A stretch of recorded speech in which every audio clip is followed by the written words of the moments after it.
The 17 News at Sunrise podcast is brought to you by Clinica Sierra Vista. Welcome back to the 17 News at Sunrise podcast, where we share your news on your schedule. Working in the spirit of the Golden Empire, this is 17 News at Sunrise.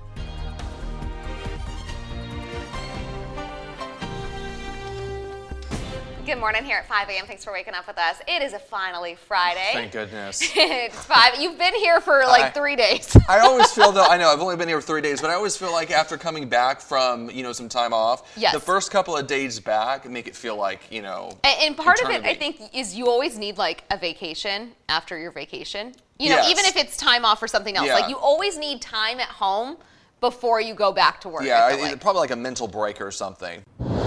And now to Kern's sober reality, and unfortunately, it is the reality of one Bakersfield family mourning the loss of yet another loved one to the senseless act of an allegedly intoxicated driver. Jamari Terrell's family tells us a wound has reopened for them as Jamari's father was killed by a drunk driver back in 2004. The family says they're now mourning the 19-year-old who liked photography and car culture and wanted to make people happy. 17's Christian Galeno has the story.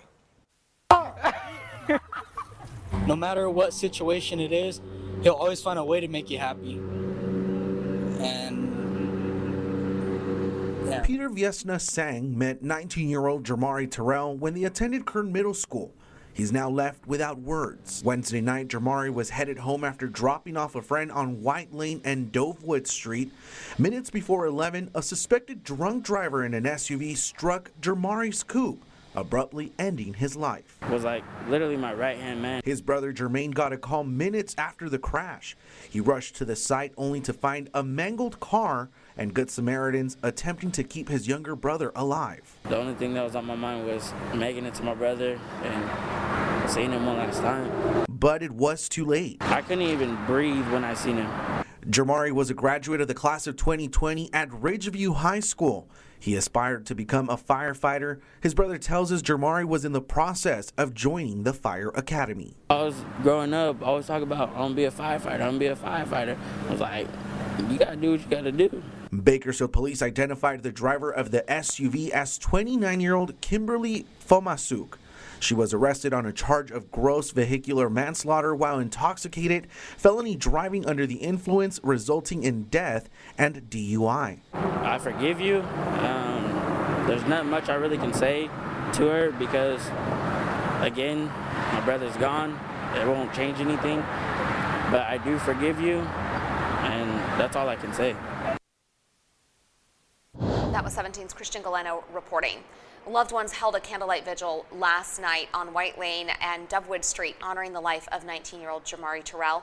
This, again, comes after Jamari's father was killed by a drunk driver in 2004. Jamari's family members say they're still searching for answers.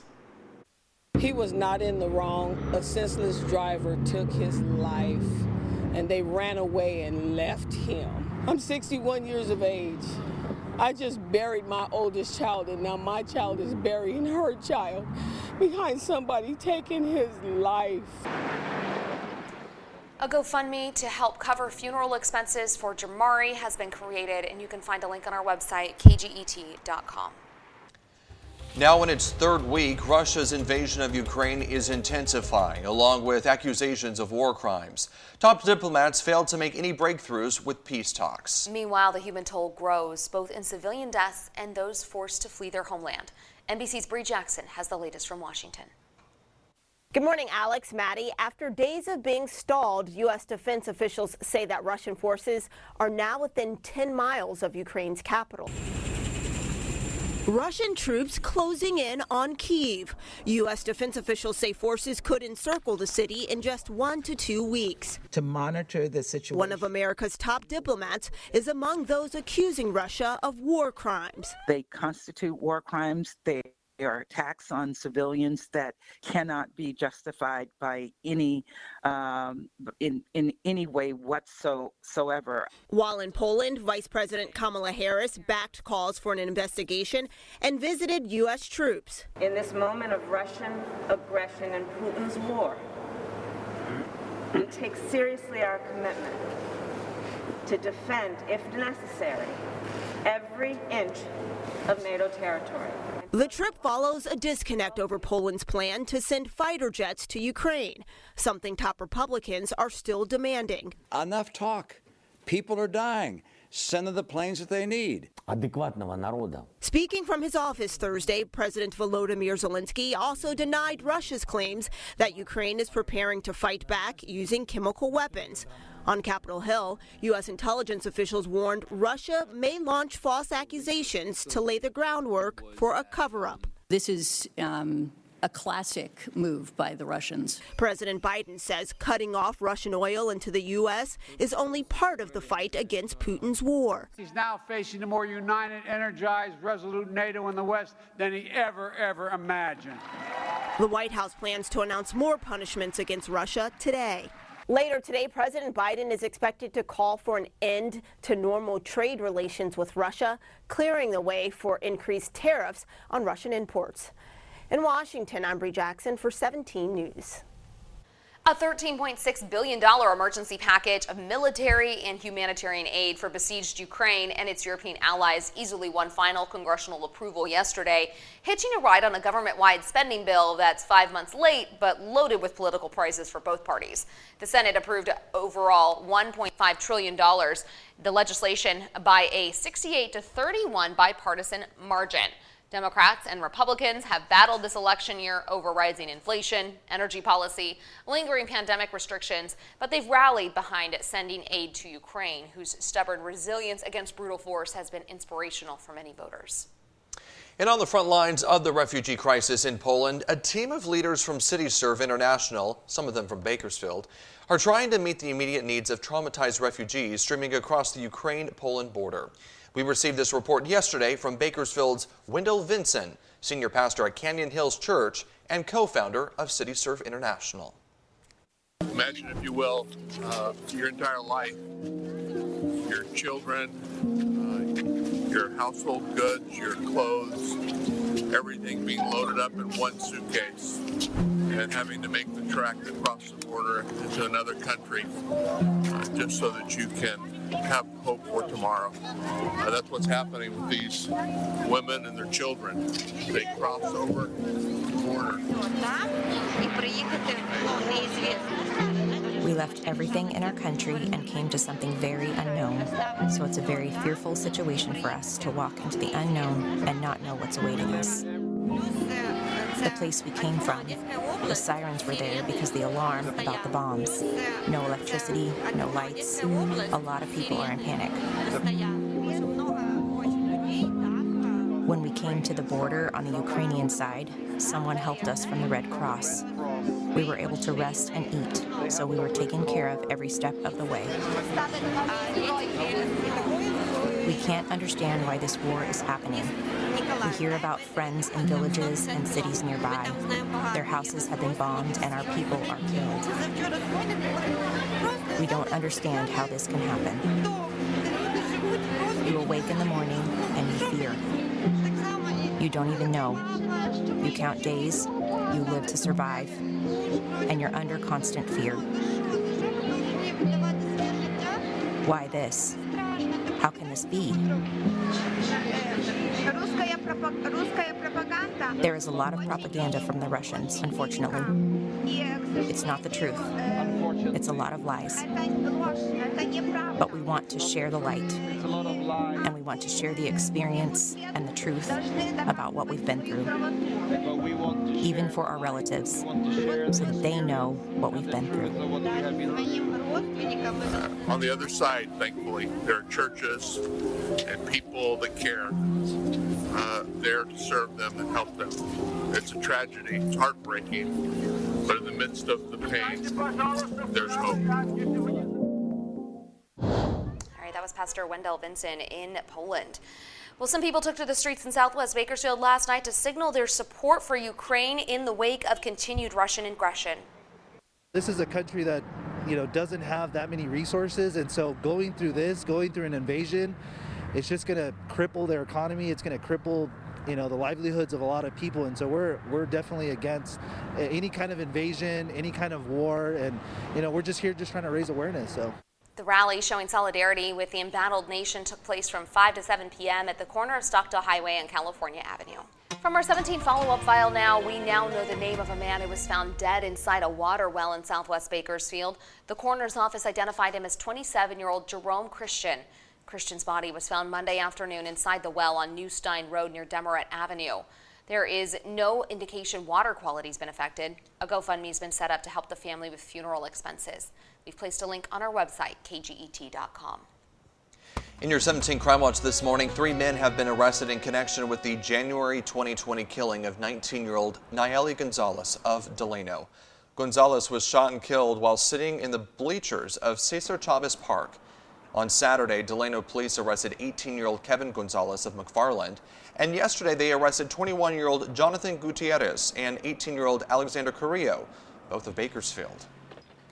A man was taken into custody following a standoff outside a home in northwest Bakersfield. It began around 8:30 yesterday morning at a home on Nord Avenue. The sheriff's office says deputies responded to a domestic disturbance call and located a female victim when they arrived.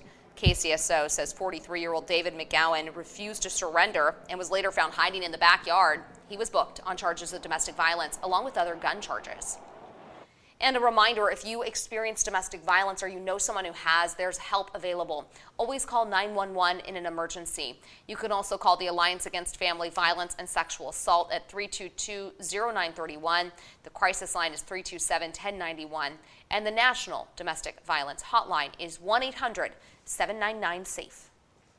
Ridgecrest police have released new details about a murder case from last week. It happened on Friday on South Porter Street near West Franklin Avenue in Ridgecrest. Police say officers responded to a call of a fight and then a gunshot in the area.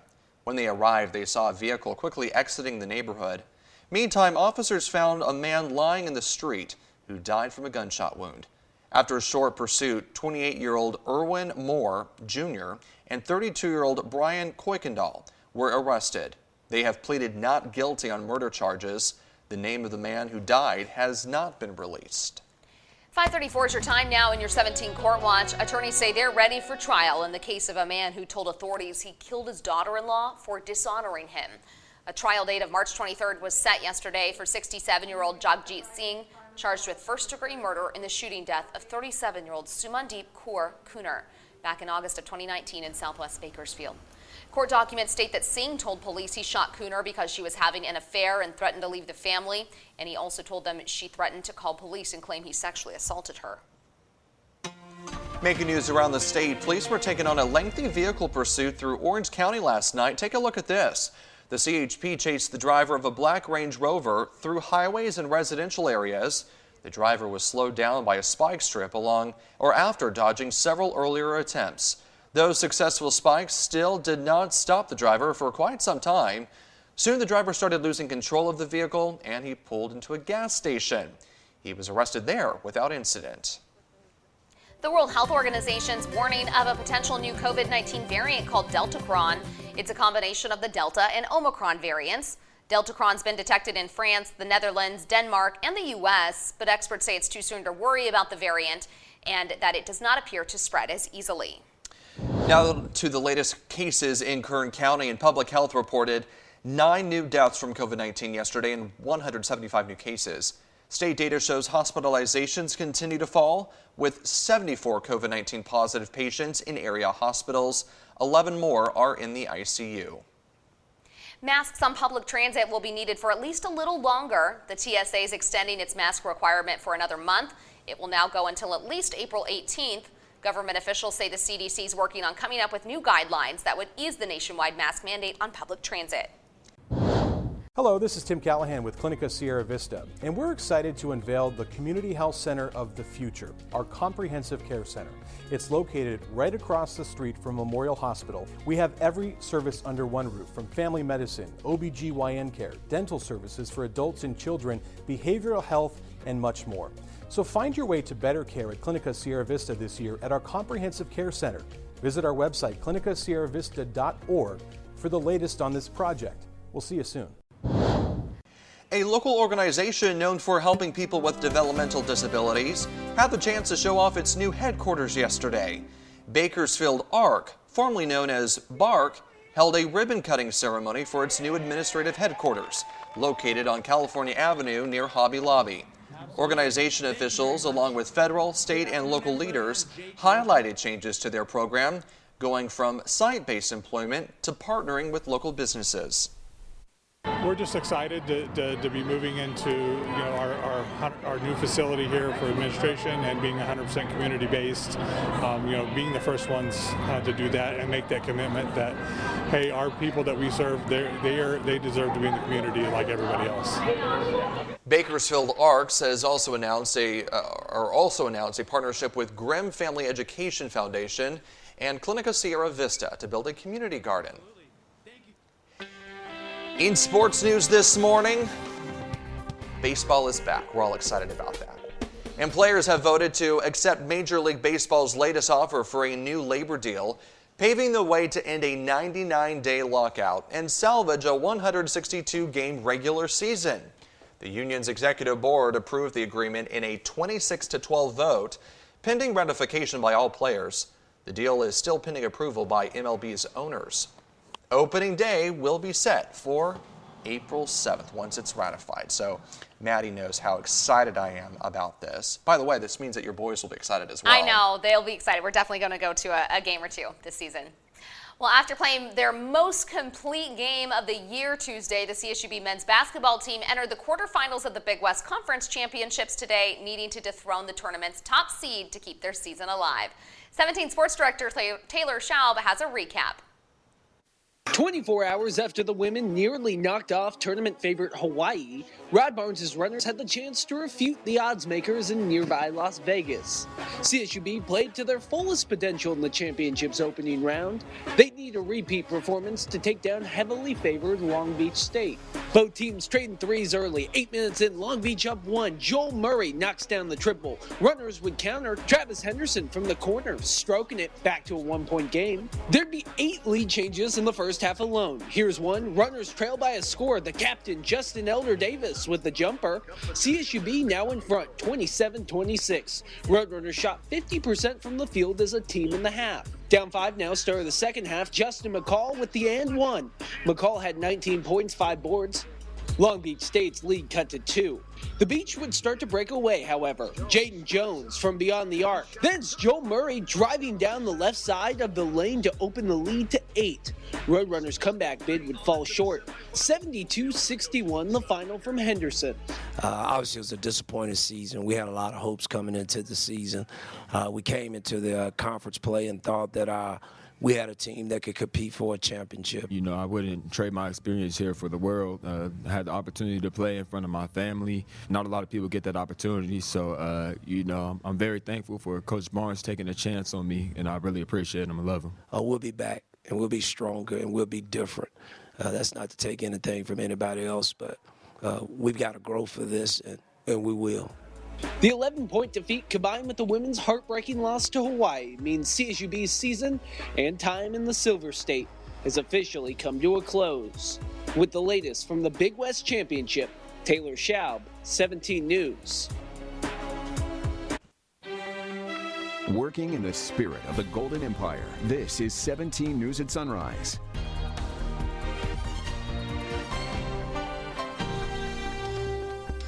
The 17 News at Sunrise podcast is a production of KGET and Nexstar Media Group.